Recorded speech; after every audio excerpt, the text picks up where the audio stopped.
Assalamualaikum warahmatullahi wabarakatuh. Perkenalkan kami dari kelompok 10 kelas C yang beranggotakan saya yang pertama Muhammad Haikal Hakiki dengan NIM 2210416332 bersama teman-teman saya. Yang pertama ada Ahmad Farur Rozi dengan NIM 221041610035 dan yang kedua ada Ahmad Maki dengan NIM 221041610026. Di sini kami akan menjelaskan tentang materi terorisme. Daftar isi materi, yang pertama ada konsep yang berisi pengertian atau definisi dan juga isi. Yang kedua ada masalah atau studi kasus yang menjelaskan tentang fenomena yang terjadi di lapangan. Yang ketiga ada solusi atas penyelesaian masalah di studi kasus 2. Yang pertama ada konsep terorisme. Terorisme dapat diartikan sebagai tindakan kekerasan atau ancaman untuk melakukan tindakan kekerasan yang ditujukan kepada sasaran acak, tidak ada hubungan langsung dengan pelaku, yang berakibat pada kerusakan, kematian, ketakutan, ketidakpastian, dan keputusasaan massal. Tindakan terorisme tersebut dilakukan dalam rangka memaksakan kehendak kepada pihak yang dianggap lawan oleh kelompok teroris, agar kepentingan-kepentingan mereka diakui dan dihargai. Lanjut ke unsur-unsur terorisme. Yang pertama, tindakan kekerasan yang mempunyai akibat kerusakan, kematian, ketakutan, ketidakpastian, dan keputusasaan massal. Yang kedua, sasaran tindakan, sasaran acak yang tidak ada hubungan langsung dengan pelaku. Yang ketiga, didorong oleh motivasi kepentingan pelaku yang tidak dapat dikhususkan hanya pada motivasi politik saja, mengingat dalam banyak hal kepentingan non-politik seperti keyakinan juga merupakan latar belakangnya. Lanjut ke pelaku terorisme. Pelaku atau kelompok pelaku terorisme biasa merupakan kelompok minoritas atau kelompok yang terdiskriminasi dalam tatanan pergaulan yang mapan. Pilihan tindakan terorisme bagi kelompok ini adalah suatu keniscayaan karena cara-cara yang mapan tidak mampu melayani aspirasi mereka. Kelompok semacam ini sekarang diberi label sebagai teroris yang dimusuhi di seluruh dunia, khususnya perspektif yang didominasi oleh kepentingan Amerika dan sekutunya. Sebaliknya, pelaku terorisme dapat juga merupakan kelompok yang dominan dalam tata pergaulan mapan. Negara sebagai contoh dapat dikategorikan sebagai teroris apabila dalam melaksanakan kebijakan negara melakukan tindakan-tindakan diskriminasi dan represif terhadap kelompok minoritas atau kelompok pinggiran marginal yang oposan terhadap negara. Sebagai contoh, penindasan terhadap perjuangan kemerdekaan dan warga Palestina oleh penguasa Israel dan di bawah restu dan dukungan Amerika Serikat juga merupakan bentuk tindakan terorisme. Gambar di samping merupakan contoh penangkapan pelaku aksi terorisme oleh pasukan anti teror di Jakarta 2019 lalu. Lanjut ke materi kedua, yaitu studi kasus tragedi di bom Sarinah di tahun 2016. Serangan terorisme yang terjadi di daerah Tamrin banyak mendatangkan korban dari masyarakat. Hal ini membuat banyak negara berkepentingan untuk melakukan pengaturan, pembatasan, dan pemberantasan terhadap terorisme.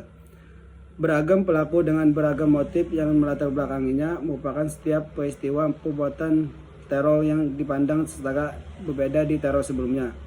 Realitas sosial seperti yang kita alami kini semakin sulit mengarahkan kecurigaan hanya terbatas pada pelaku teror di kelompok-kelompok tertentu. Polda Metro Jaya mengumumkan hasil penyelidikan di 3 tempat kejadian perkara, yaitu di pos polisi Sarinah, di dalam kafe Starbucks, dan di halaman kafe itu. Polisi menyimpulkan bom yang diledakkan pelaku di serangan di kawasan Sarinah itu berdaya ledak rendah. Meski demikian, karena di dalam bom ada paku-paku tajam, serta mur maut dan lempengan bom itu punya daya mematikan bagi mereka yang ada di dalam jarak dekat. Apalagi pelaku bom bunuh diri menggunakan granat yang dilemparkan ke arah sasaran, termasuk menembaki sasaran dalam aksi di tengah kota juga baru kali ini dilakukan.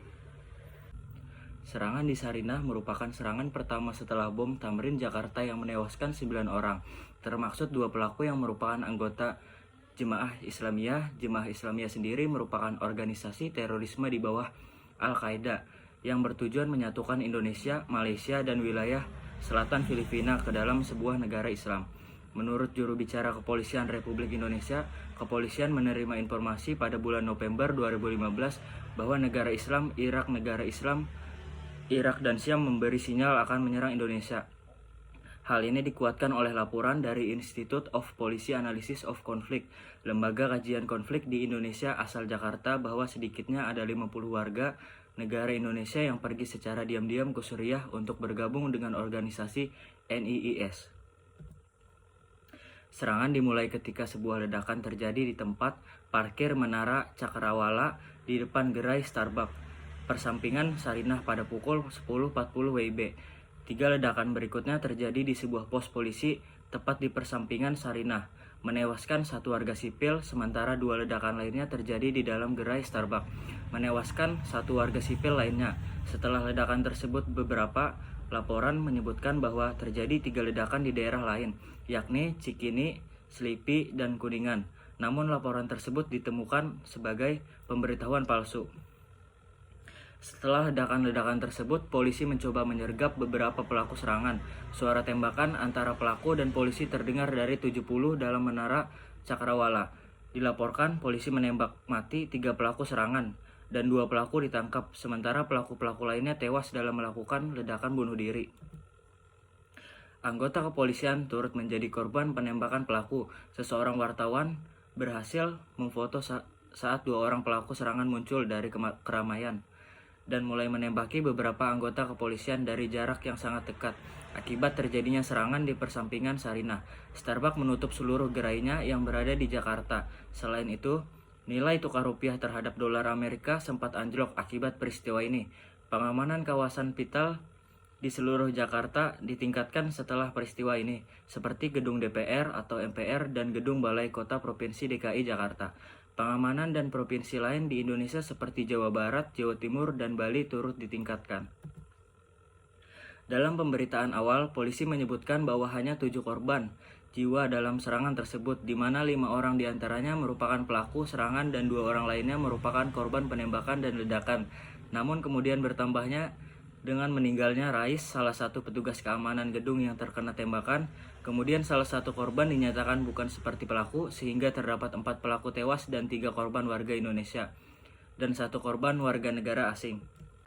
Lanjut ke materi ketiga, yaitu solusi terhadap studi kasus sebelumnya.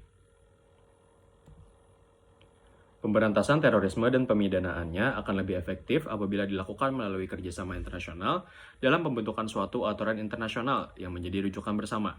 Ratifikasi konvensi merupakan pemenuhan kewajiban Indonesia sebagai anggota Perserikatan Bangsa-Bangsa terhadap Resolusi Dewan Keamanan Perserikatan Bangsa-Bangsa nomor 1373. Resolusi tersebut meminta setiap negara anggota untuk mengambil langkah pemberantasan terorisme, termasuk meratifikasi 12 konvensi internasional mengenai terorisme. Ratifikasi ini menunjukkan komitmen Indonesia dalam pemberantasan pendanaan terorisme. Indonesia mempunyai Undang-Undang Nomor 15 Tahun 2002 tentang tindak pidana pencucian uang jungto, Undang-Undang Nomor 25 Tahun 2003 yang sejalan dengan ketentuan yang diamanatkan oleh konvensi.